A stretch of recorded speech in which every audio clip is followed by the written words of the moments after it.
हम लोग ख़त्म किए थे कहाँ पर, मेगालोब्लास्टिक परनीशियस एनीमिया, है ना।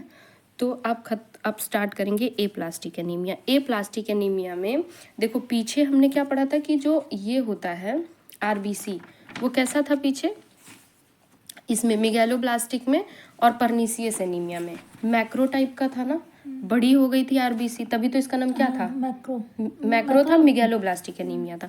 परनीशियस एनीमिया में भी, और जब बड़ा हो जाएगा तो एचबी का कंटेंट भी ज़्यादा हो जाएगा, तो इस वजह से इसमें क्या हुआ कि एचबी भी ज़्यादा होने की वजह से हाइपरक्रोमैटिक था। लेकिन ए प्लास्टिक एनीमिया में होता क्या है, अब देखो ए प्लास्टिक जो एनीमिया होता है इसमें होता है बोन मैरो का सप्रेशन। हमको पता है बोन मैरो में सारे ब्लड कंपोनेंट बनते हैं, आरबीसी, डब्ल्यूबीसी, प्लेटलेट, ठीक। अब इसमें होता क्या है, बोन मैरो सप्रेस हो गया तो ठीक से ब्लड जो होता है वो बन नहीं पाता, ठीक, तो बन नहीं पाता, तो उसकी वजह से क्या होगा, आरबीसी का नंबर कम हो जाएगा, है ना। आरबीसी का नंबर कम हो जाएगा और बाकी के भी जो कंपोनेंट है वो भी कम हो जाएंगे। वो कम हुए तो इसमें आरबीसी का नंबर कम हो, और हमको पता है आरबीसी और एचबी घटती है तो उसको एनीमिया बोलते हैं। तो इसलिए ये कौन से टाइप का एनीमिया है, ए प्लास्टिक एनीमिया, ठीक है।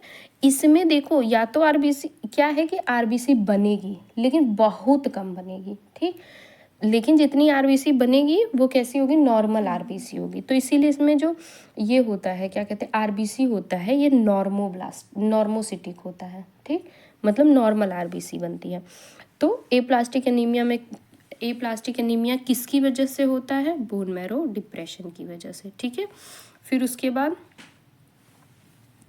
आता है कि definitive diagnosis of A plastic anaemia into children. फिर तो इसमें ये ऑप्शन जो है इसके हिसाब से कह रहा है जो ए प्लास्टिक एनीमिया है उसमें डायग्नोस्टिक टेस्ट क्या करवाएंगे, ठीक है। तो बोन मैरो की प्रॉब्लम है तो बोन मैरो निकालेंगे और उसका टेस्ट करेंगे, तो क्या होगा, बोन मैरो एस्पिरेशन, ठीक है, बोन मैरो एस्पिरेशन करवाते हैं। देखो bone marrow, red bone marrow, fatty bone marrow, it is a definitive diagnostic. तो ये क्या है, डेफिनेटिव डायग्नोस्टिक होता है ए प्लास्टिक एनीमिया का, ठीक है। फिर उसके बाद मैंने पहले ही बताया था कि जो ए प्लास्टिक एनीमिया होता है इसमें आरबीसी कैसा होता है, नॉर्मोसिटिक। फिर उसके बाद कह रहा है कि एक कंडीशन होती है जिसमें आरबीसी जो होता है उसका प्रोडक्शन कम होता है। तो एक कंडीशन तो यही थी ए प्लास्टिक एनीमिया जिसमें आरबीसी क्या होता है, कम बनता है ना, प्रोडक्शन क्या होता है, कम होता है। लेकिन जो बची हुई आरबीसी है बॉडी में, जो बनी हुई पहले से आरबीसी है वो भी टूटने लगती है, ठीक है। क्या हो जाता है, डिस्ट्रक्शन होने लगता है आरबीसी का, वो भी टूटने लगता है। अब ये टूटेगा क्यों, या कोई इन्फेक्शन हो गया, जैसे वायरल इन्फेक्शन हो गया, या फॉलिक एसिड डिफिशियंसी हो गई, या आयरन की डिफिशियंसी हो गई, तो जो आरबीसी है वो भी क्या होगा, टूटने लगेगी, ठीक। तो इस कंडीशन को कहते हैं एड्रीनल क्राइसिस। क्राइसिस का मतलब ही क्या होता है, मतलब लॉस हो जाना, है ना। तो जो बची हुई आरबीसी थी वो भी लॉस हो जाएगी, ठीक है। तो इसको एड्रीनल नहीं, ए प्लास्टिक क्राइसिस, ठीक है। एड्रीनल क्राइसिस हम पढ़ेंगे इंडोक्राइन में, ये भी एक बहुत खतरनाक कंडीशन होती है एड्रीनल क्राइसिस, इसमें डेथ हो जाती है 7 से 10 दिन में एड्रीनल क्राइसिस में। तो यहाँ पे क्या होगा, जब आरबीसी जितनी बनी थी वो भी टूट जाएगी और एक तो बनेगी भी नहीं, तो उसको बोलते हैं ए प्लास्टिक क्राइसिस, ठीक है। फिर उसके बाद कह रहा है कि करण है जो कि एडमिट है, ठीक है, जो कि हैज़ बिन डायग्नोस, उसको ए प्लास्टिक एनीमिया हुआ है, तो हम उसका कौन सा मतलब नर्स मॉनिटर करेगी उसमें चेंज को, ठीक है। तो कौन सा फिजियोलॉजिकल फंक्शन मेनली देखेगी, तो देखो उसको हुआ क्या, ए प्लास्टिक एनीमिया। ए प्लास्टिक एनीमिया में क्या होगा, आरबीसी ऑलरेडी कम रहेगा, तो हम कोशिश करेंगे कि उसकी जो ब्लीडिंग है वो कहीं से भी ना हो, क्योंकि और भी ज़्यादा ब्लड लॉस हो जाएगा, आरबीसी और कम हो जाएगी, डेथ हो सकती है। तो क्या होगा, हम क्या चीज़ देखेंगे उसमें, ब्लीडिंग टेंडेंसी को। देखो कोई भी एनीमिया हो उसमें ब्लीडिंग टेंडेंसी हमें देखनी ही देखनी है, ठीक है। फिर ए प्लास्टिक एनीमिया जो है is characterise by one of the following. तो ए प्लास्टिक एनीमिया में क्या था, सारे ही ब्लड कंपोनेंट कम हो रहे थे ना, डब्ल्यूबीसी भी, आरबीसी भी और प्लेटलेट भी, है ना। फिर उसके बाद डिक्रीज नंबर ऑफ इरिथ्रोसाइट, फिर वही क्वेश्चन यही वाला उठा के कह रहा है कि अगर इरिथ्रोसाइट, ल्यूकोसाइट, प्लेटलेट ये सब कुछ कम हो जाता है तो उसे क्या बोलते हैं, ए प्लास्टिक एनीमिया, है ना, ए प्लास्टिक एनीमिया। फिर उसके बाद कह रहा है कि ए प्लास्टिक एनीमिया किसी को है कंजेनाइटल, मतलब वही जन्म से ये है, तो उसमें क्या देखने को मिलेगा, तो हमको पता है प्लेटलेट कम होगा, प्लेटलेट कम होगा तो परप्यूरा पेटिकियाई देखने को मिलेगी, है ना, छोटे छोटे धब्बे शरीर पे पड़े रहेंगे लाल लाल, क्योंकि जब प्लेटलेट कम होता है तो इंटरनल ब्लीडिंग होती है, उसकी वजह से परप्यूरा और पेटिकियाई रहेगा। और WBC भी तो कम होगा, तो न्यूट्रोपिनिया, पिनिया मतलब कम होगा, तो न्यूट्रोफिल कम होगा, सारे ही WBC कम हो जाएंगे। और जो थैलासीमिया होता है ये तो एक वो है ना, हीमोलिटिक एनीमिया होता है ना। थैलासीमिया पीछे हमने पढ़ा ना, जो HB होता है वो कम बनता है क्योंकि उसके अल्फा बीटा चेन में प्रॉब्लम होती है, ठीक। तो ये कंप्लीट हो गया। फिर उसके बाद आता है सिकिल सेल एनीमिया। तो सिकिल सेल एनीमिया में, सिकिल सेल एनीमिया होता क्या है, तो ये एक होता है, मैंने बताया था मैक्सिमम जितने भी हम इसमें डिजीजेस पढ़ेंगे वो रिसेसिव ही होंगे, ऑटोसोमल रिसेसिव डिसऑर्डर, ठीक है। अब इसमें मतलब क्या होता है इनका ये जान लो, कई बार कन्फ्यूजन होती है बहुत लोग को। तो ऑटोसोमल का ये मतलब होता है, देखो एकदम नीचे लिखा है एक्स लिंक डोमिनेंट इन, तो एक्स लिंक का पहले जानो क्या मतलब होता है। एक्स लिंक का मतलब होता है कि जो बीमारी है वो सेक्स के आधार पे होगी, मतलब अगर माँ को बीमारी हुई तो 100% बेटे को होगी, बेटी को नहीं होगी, जैसे कि हीमोफीलिया के केस में होता है। माँ को बीमारी होगी, हीमोफीलिया होगा, तो वो क्या होगा, नहीं है, अच्छा इसमें देखो, ये हीमोफीलिया जो होगा वो उसको जो माँ है, माँ को बीमारी है तो 100% बेटे को होगा, बेटी को नहीं होगा, ठीक है। और कई केस ऐसा होता है कि जैसे बाल्डनेस और ये कान पे जो बाल उगते हैं तो ये वाई क्रोमोसोम पे होता है, तो ये पिता पे है तो बेटे पे होगा, लड़की पे नहीं होता। तो ये सेक्स के आधार पे डिसाइड होता है कि लड़के को होगा या लड़की को होगा, ठीक। तो उसको क्या बोलते हैं, एक्स लिंक। अगर एक्स लिंक है तो जहाँ पे एक्स क्रोमोसोम होगा मतलब माँ से बेटे को होगा, ठीक है। वाई लिंक्ड होगा तो बेटे से बेटे को होगा, ठीक है। तो मतलब सेक्स के आधार पे जब बीमारी होगी तो उसको बोलते हैं एक्स लिंक, ठीक। अब डोमिनेंट और ऑटोसोमल, ऑटोसोमल मतलब सेक्स से रिलेटेड नहीं, लड़की को भी बीमारी हो सकती है, लड़के को भी बीमारी हो सकती है, ठीक है, माँ बाप से किसी को भी हो सकती है, तो वो होता है ऑटोसोमल। रिसेसिव का क्या मतलब होता है, जब रिसेसिव का मतलब होता है जो बीमारी है वो, जैसे थैलासीमिया या सिकल सेल एनीमिया, ये माँ बाप दोनों को होगा तभी बच्चे को होगा, किसी एक को ये बीमारी होगी तो बच्चे को नहीं होगी, ठीक है। ये होता है इसका मतलब रिसेसिव का। डोमिनेंट का मतलब होता है कि एक पेरेंट्स में बीमारी होगी तो भी बच्चे को बीमारी हो जाएगी, ठीक है। मतलब एक, चाहे माँ को हो चाहे बाप को, किसी एक को भी हुआ तो बच्चे को हो जाएगा, इसीलिए इसका नाम क्या है, डोमिनेंट। इनहेरिटेंस का मतलब होता है आनुवांशिक, ठीक है, जो माँ बाप से बच्चों को होता है। फिर उसके बाद तो ये हो गया, तो कैसी बीमारी है sickle cell, autosomal recessive inherited बीमारी होती है। फिर कह रहा है कि which of the following disorder, मतलब ये 4 डिसऑर्डर दिए, कह रहा है इसमें से कौन सी कंडीशन है जिसमें क्रोनिक हीमोलिटिक एनीमिया होगा, और क्यों होगा, क्योंकि एबनॉर्मल हीमोग्लोबिन बनेगा, ठीक है, ठीक है। एबनॉर्मल हीमोग्लोबिन की वजह से उसका जो उसको हीमोलिटिक एनीमिया रहेगा, ठीक है। तो पॉइंट म्यूटेशन तो थैलासीमिया में भी होता है, सिकल सेल एनीमिया में। तो यहाँ इंपॉर्टेंट बात क्या है, एबनॉर्मल हीमोग्लोबिन। तो अब देखो जो थैलासीमिया था उसमें क्या होता है, थैलासीमिया सिकल सेल एनीमिया में यहाँ पे कन्फ्यूजन होती है।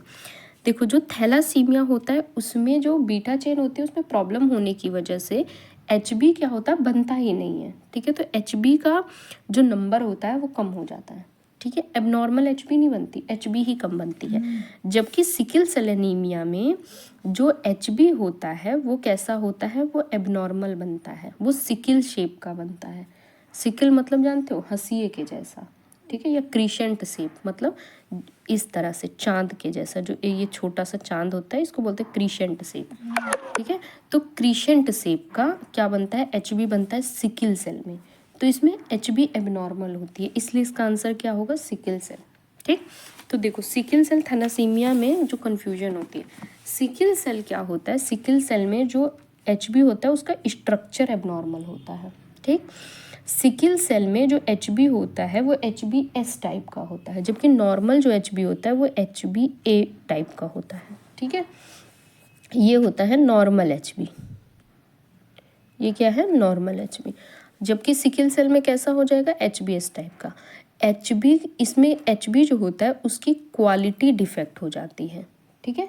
क्वालिटी का मतलब उसकी क्वालिटी ख़राब है क्योंकि कैसा HB जो बना है वो गलत तरह का बन गया है, ठीक है। फिर क्यों ऐसा होता है, क्योंकि हमने अल्फा बीटा चेन पढ़ा था।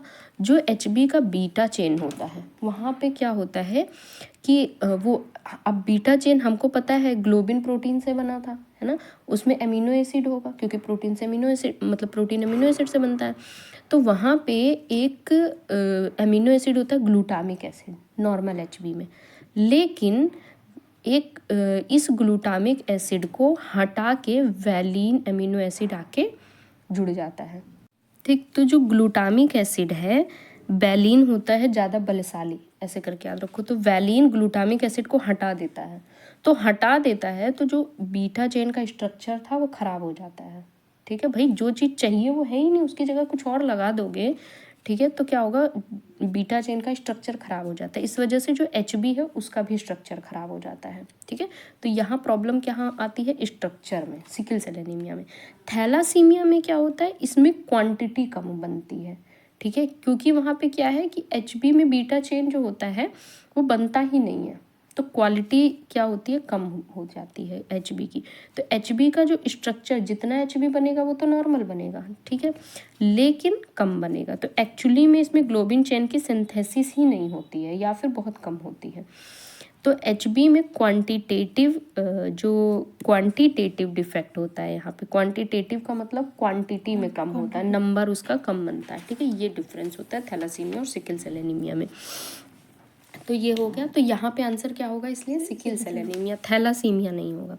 फिर कह रहा है कि ये 4 तुमको ऑप्शन दिए हैं, कह रहा है बच्चे को जो है सिकल सेल एनीमिया हो गया तो उसको क्राइसिस से बचाने के लिए मतलब जो क्राइसिस आएगा सिकल सेल एनीमिया की वजह से, पेन क्राइसिस मतलब क्या होता है, सिकल सेल एनीमिया की वजह से बॉडी में बहुत सारा पेन होने लगता है। ठीक है, तो ये इसका प्रेसिपिटेटिंग फैक्टर क्या नहीं होगा। प्रेसिपिटेटिंग फैक्टर होता क्या है, प्रेसिपिटेटिंग फैक्टर कोई भी ऐसा फैक्टर जो कि प्रॉब्लम को और बढ़ा दे, इवेंट को और बढ़ा दे। जैसे हार्ट अटैक के केस में प्रेसिपिटेटिंग फैक्टर होता है सीवियर स्ट्रेस, जिसको हार्ट की प्रॉब्लम होती है हम बोलते हैं ना ज़्यादा स्ट्रेस ना लो, क्योंकि ये क्या है, बीमारी को और बढ़ा देगा। हैवी एक्सर्शन, हार्ट के पेशेंट को बोलते हैं ना काम कम करो, है ना, मतलब हैवी वर्क ना करो, क्योंकि ये क्या करेगा, हार्ट अटैक को और ज़्यादा बढ़ा देगा। जैसे अस्थमा के केस में प्रेसिपिटेटिंग फैक्टर क्या होता है, डस्ट, स्मोक, कोल्ड एयर, ये सब क्या करते हैं, अस्थमा को और ज़्यादा बढ़ा देते हैं। तो ये हो जाता है। तो कह रहे हैं इसमें से क्या नहीं है प्रेसिपिटेटिंग फैक्टर। तो प्रेसिपिटेटिंग फैक्टर, अब इसमें से पहले ये देखो पेन क्राइसिस होता क्या है। तो पेन क्राइसिस में जब सिकल सेल एनीमिया होती है, ठीक है, तो लो ऑक्सीजन होने की वजह से जो आरबीसी है वो और ज़्यादा सिकल शेप का हो जाता है, हंसी के जैसा। तो ये जो सिकल्ड आरबीसी है ये बहुत कमज़ोर होती है, फ्रेगाइल मतलब कमज़ोर होती है और बहुत जल्दी डिस्ट्रॉय होने लगती है।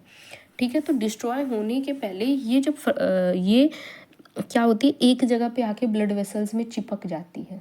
ठीक है, तो उसकी वजह से जब चिपक जाती है तो आगे ब्लड सप्लाई नहीं होती। जब आगे ब्लड सप्लाई नहीं होती तो जो टिश्यू हैं, जो सेल हैं, वो इस्चीमिया की कंडीशन में जाने लगते हैं। ठीक है, इस्चीमिया की कंडीशन में जाने लगते हैं, तो उस वजह से क्या होता है, शरीर में बहुत सीवियर दर्द होता है। ठीक है, पेन होता है, समझ में आ रहा है ना। देखो क्या होता है, तो इस केस में ये केस होता कब है, मतलब ये जो पेन क्राइसिस है कब बढ़ जाता है, जब ब्लड जो है वो विस्कस हो जाए, ज़्यादा गाढ़ा हो जाए। अच्छा, ब्लड गाढ़ा कब होगा, जब उसमें पानी कम हो, है कि नहीं। तो डिहाइड्रेशन की कंडीशन में ये पेन और ज़्यादा बढ़ जाता है। ठीक है, तो पेन कब बढ़ जाता है, जब डिहाइड्रेशन की कंडीशन हो या कोई भी ऐसी कंडीशन जिसमें वाटर का लॉस हो रहा है, क्योंकि पानी नहीं रहेगा तो खून क्या होगा, गाढ़ा हो जाएगा, तो आरबीसी और ज़्यादा चिपक जाएंगे। ठीक है, तो पेन क्राइसिस और बढ़ जाएगा। तो स्ट्रेस की कंडीशन में, क्योंकि स्ट्रेस में भी क्या होता है, स्ट्रेस में हमारा जो क्या होता है, बीपी भी हाई होता है, ब्लड लॉस भी होता है क्योंकि स्वेटिंग होती है। तो ऐसी कंडीशन में भी क्या होगा, पेन क्राइसिस होगा। इन्फेक्शन के केस में हमको पता है, इन्फेक्शन में इसीलिए कहते हैं ना बॉडी हाइड्रेटेड रखनी चाहिए, इन्फेक्शन होता है तो इनटेक बढ़ा देते हैं फ्लूइड का। ट्रॉमा के केस में चोट लगी है तो भी फ्लूइड लॉस होगा। फ्लूइड ओवरलोड पेन को बढ़ाता नहीं है, फ्लूइड ओवरलोड पेन को घटाता है, क्योंकि ये खून को पतला कर देगा। ठीक है, तो देखो सिकल सेल क्राइसिस का सबसे जो कॉमन प्रेसिपिटेटिंग फैक्टर होता है वो होता है डिहाइड्रेशन। ठीक है, क्योंकि इससे क्या होगा, जो खून है वो गाढ़ा हो जाएगा और आरबीसी और ज़्यादा चिपक जाएंगी। ठीक है, जब आरबीसी चिपक जाएंगी तो सिकल सेल क्राइसिस या वैसो ऑक्लूसिव क्राइसिस हो जाएगा। तो इससे पूरी बॉडी में, बोन में, चेस्ट में, लंग्स में, एब्डोमेन में पेन होने लगेगा। क्योंकि जहाँ पे ये ब्लड वेसल्स में आरबीसी इकट्ठा हुई वहाँ चिपक गई, आगे क्या होगा, ब्लड सप्लाई नहीं होगा। आगे ब्लड सप्लाई नहीं होगा तो क्या होगा, आगे जा कर के इन्फेक्शन हो जाएगा टिश्यू में। इन्फेक्शन का मतलब होता है सेल जो होगी डेड होने लगेगी, मरने लगेगी, तो उसकी वजह से शरीर में बहुत सीवियर पेन होगा। तो फ्लूइड ओवरलोड इसका प्रेसिपिटेटिंग फैक्टर नहीं है। सिकल सेल एनीमिया का सबसे कॉमन प्रेसिपिटेटिंग फैक्टर क्या है, डिहाइड्रेशन। ठीक है, फिर कह रहा है most important step to abort the sickle cell crisis. Abort का मतलब होता है कोई चीज़, कोई प्रॉब्लम है उसको होने के पहले ही रोक दो, मतलब प्रिवेंशन कर दो। ठीक है, तो अबॉर्ट का मतलब एक्चुअली में प्रिवेंशन। तो सिकल सेल क्राइसिस को रोकने के लिए हम क्या करेंगे, तो देखो रोकने के लिए आर्ली बीपी मॉनिटर, तो यहाँ तो रोकना है, मॉनिटरिंग का कोई मतलब ही नहीं। यहाँ भी मॉनिटरिंग कह रहा है, मॉनिटरिंग का कोई मतलब नहीं। आर्ली उसको हमको पानी देते रहना है, तो सही बात है, इससे क्या होगा, वो हाइड्रेटेड रहेगा। ठीक है, हाइड्रेटेड रहेगा तो खून जो है वो पतला रहेगा और जो आरबीसी है वो चिपकेंगी नहीं। ठीक है, इसीलिए सिकल सेल क्राइसिस को रोकने के लिए क्या है, फ्लूइड जो है वो मेंटेन रखना है। ठीक, तो ये चीज़ हो जाएगा। फिर कह रहा है कि एक ये तो कॉमन सी प्रॉब्लम, सिकल सेल एनीमिया ही नहीं, कोई भी प्रॉब्लम है, कभी भी रिस्पायरेटरी इन्फेक्शन है, मास्क लगा के रखना है। ठीक है, इसमें ये चीज़ कह रहा है, एक नर्स है डायग्नोस कर रही, सिकल सेल क्राइसिस हुआ है, patients son come to visit his father, अपने पापा के साथ आया। नर्स ऑब्जर्व कर रही है कि जो बेटा है उसको अपर रिस्पायरेटरी ट्रैक इन्फेक्शन है, तो तुम क्या बताओगे, सिंपल सी बात है, फादर को बोलेंगे आप मतलब मास्क लगा के रखो, क्योंकि अपर रिस्पायरेटरी इन्फेक्शन है, तो कोई भी कंडीशन हो मास्क तो लगा के रखना ही है। फिर उसके बाद कह रहा है कि नर्सिंग मैनेजमेंट में जो पेशेंट है उसको सिकल सेल क्राइसिस होता है, ये तो हम पढ़ चुके हैं ना, सिकल सेल क्राइसिस होता है।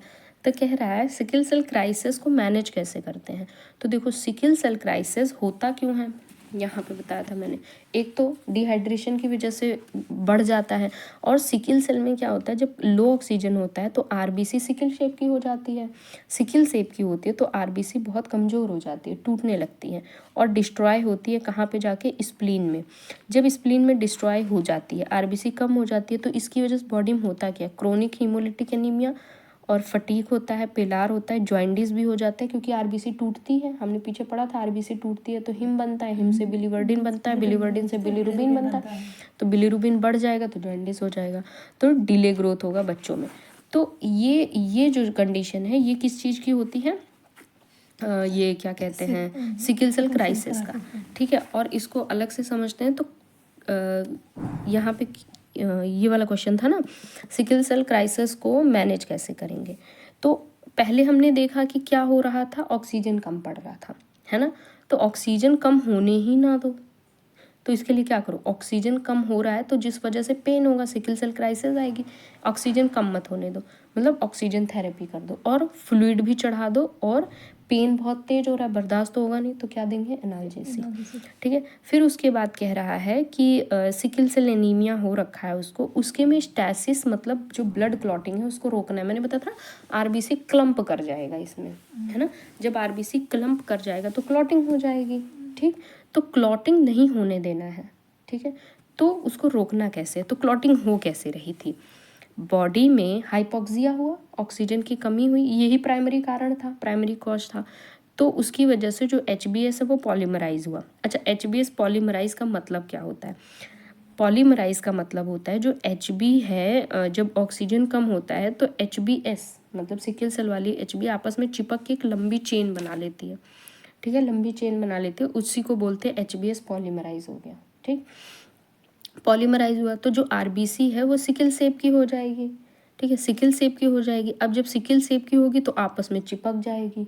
ठीक है, जब आपस में चिपक जाएगी तो ये कैपिलरी में फंस जाएगी, जब फंस जाएगी तो ब्लड स्लो फ्लो होगा, है ना, या तो फ्लो ही नहीं होगा, तो उसकी वजह से वहाँ पे क्या होगा, क्लॉट बन जाएगा, स्टैसिस हो जाएगी।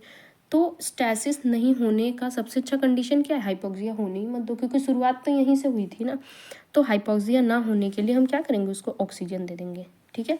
तो यहाँ पे भी तुम्हें स्टैसिस को रोकना है तो हाइपोक्सिया होने मत दो, होना नहीं है तो क्या करेंगे, ऑक्सीजन दे देंगे, ठीक है। देखो यहाँ पे कह रहा है कि इंक्रीज फ्लूइड बाय माउथ। यहाँ पे फ्लूइड का मतलब नहीं है, क्योंकि यहाँ स्टैसिस को रोकना है, ठीक है। और स्टैसिस का प्राइमरी कारण क्या है, हाइपोक्सिया है, ठीक है। तो हाइपोक्सिया है। फिर उसके बाद ठीक है, एडिक्वेट हाइड्रेशन रखना है, लेकिन प्राइमरी कारण जो था उसको ख़त्म करना है। फिर नेक्स्ट कह रहा है कि जो सिकल सेल एनीमिया का सिम्टम है वो किस वजह से आता है, ठीक। तो हमने पढ़ा था इसमें आरबीसी क्रिस्टेंट शेप की हो जाती है, तो वो स्टिकी चिपक जाती है और टूट जाती है। हीमोलिसिस हो रहा था, देखो यहाँ पे हमने पढ़ा था ना, जॉइंडिस हो रहा था। क्यों हो रहा था, क्योंकि आरबीसी सब फ्रेगाइल हो जा रही थी, बहुत जल्दी जल्दी टूटने लगती है स्प्लीन में जाके, तो उसकी वजह से ही तो जॉइंडिस हो रहा था, है ना। तो इस कंडीशन में कह रहा है कि सिकल सेल में ये सारे जो सिम्टम आते हैं ये क्यों आते हैं, तो ये सारे सिम्टम किसकी वजह से है, क्योंकि आरबीसी टूट रही है, ठीक। तो इसका आंसर क्या होगा, इंक्रीज ब्लड सेल डिस्ट्रक्शन, मतलब हीमोलिसिस क्या होगा, बढ़ जाएगा, इसकी वजह से सिकल सेल एनीमिया का सिम्टम आएगा, ठीक है। फिर उसके बाद कह रहा है कि सिक्वेस्ट्रेशन क्राइसिस किस चीज़ से रिलेटेड है, ठीक है। सिक्वेस्ट्रेशन क्राइसिस किस चीज़ से रिलेटेड है, तो अब देखो सिक्वेस्ट्रेशन क्राइसिस होता क्या है, जब सिकल सेल एनीमिया में क्या होता है कि जो ऑर्गन होते हैं वो इस्केमिक हो जाते हैं, मतलब उनको ऑक्सीजन नहीं मिल पाता, इस वजह से टिश्यू क्या होता है, डैमेज होने लगता है, जिसकी वजह से पेन हो रहा था, हमने पीछे पढ़ा था ना पेन क्राइसिस, तो पेन हो रहा था।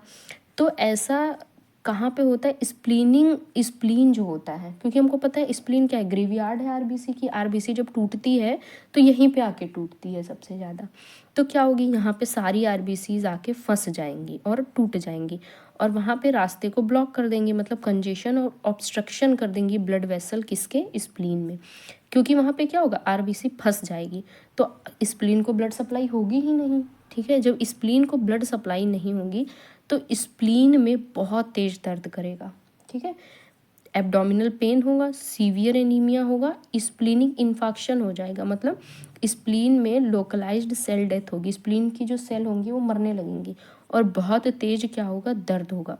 तो स्प्लीन की जो सेल मरने लगती हैं इसी को बोलते हैं सिक्वेस्ट्रेशन क्राइसिस, ठीक है। तो सिक्वेस्ट्रेशन क्राइसिस किस चीज़ में देखने को मिलता है, सिकल सेल एनीमिया में, क्योंकि आरबीसी जाके स्प्लीन में फंस जाती है।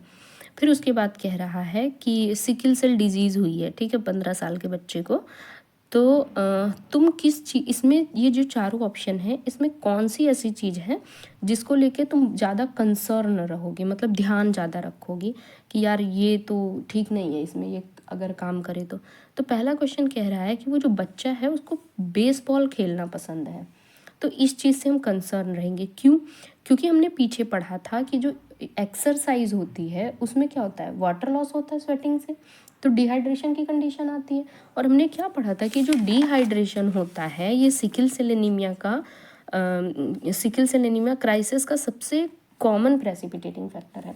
तो जब वो खेलेगा तो एक तरह से एक्सरसाइज होगी, स्वेटिंग होगी, डिहाइड्रेशन होगा ना, तो ये चीज़ क्या होगा, उसका ऑक्सीजन डिमांड भी बढ़ जाएगा, तो स्टेसिस का भी रिस्क बढ़ जाएगा, और दूसरा डिहाइड्रेशन की वजह से उसमें सिकल सेल क्राइसिस भी बढ़ जाएगा, ये चीज़ होगा।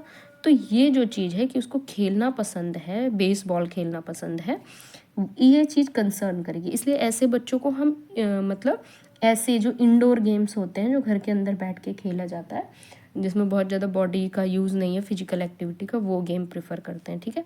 Drink several carbonated drink per day, इससे कोई मतलब नहीं, 2 सिस्टर सिकल सेल ट्रेट और इन सब से कोई मतलब नहीं, ध्यान किस चीज़ पे देना है कि उसे बेसबॉल खेलना पसंद है, तो ये सिकल सेल वाला कंप्लीट हो गया।